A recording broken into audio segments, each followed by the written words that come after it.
Hello again.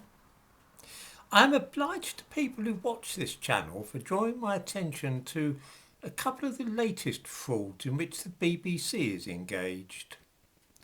The BBC Three channel is evidently being relaunched, and the BBC has made a short promotional film to advertise this fact.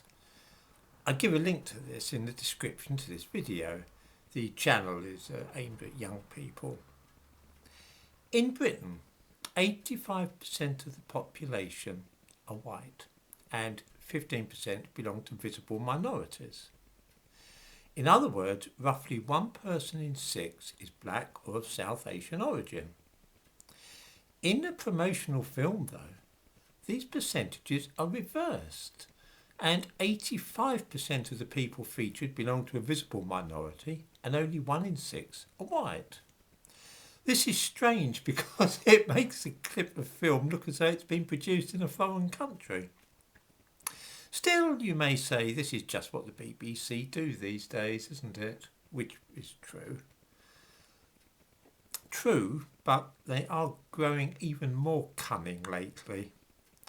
The BBC produced a programme called Fraud Squad, to which I also give a link in the description.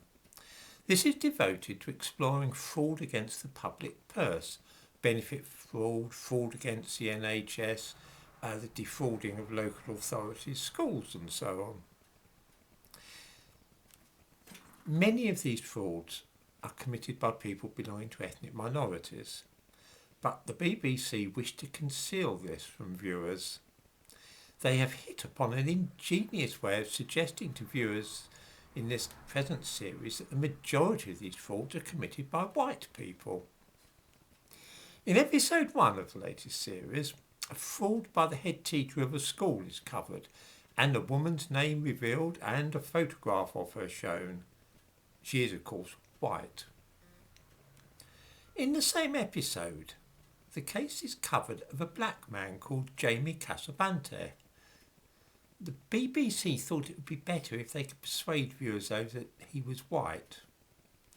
Jamie Casabante defrauded the NHS out of a lot of money. He may be seen in the thumbnail to this video. The BBC though do not reveal his foreign sounding name, and neither do they show a photograph of him. Instead, they stage a reconstruction of interviews with him using a white actor to represent him. There really is no excuse at all for this. Judging by that clip for BBC Three, which I give a link to, there's evidently no shortage of black actors they could have used. Here's a question. Does anybody suppose for a moment that they would have featured the case of the white headmistress and then had a black woman play her part in a reconstruction? Of course not. This really is a little bit tricksy of them, as I'm sure viewers will agree. The truth is, by the way, that defrauding the NHS does seem to be something which visible minorities go in for rather more often than white people.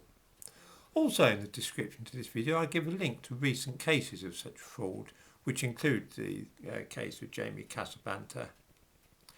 We see the dentist called Sheena Lalani, a doctor called Rumi Chapia, a support worker called Milka Mugo, a senior executive called Chanel Poku, and a white man called Rhys Williams.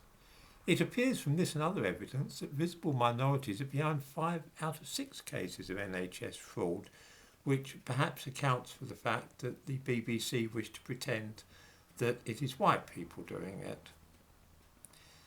The BBC Fraud Squad programme plays the same trick with some people of Indian origin, again using white actors to stage reconstructions.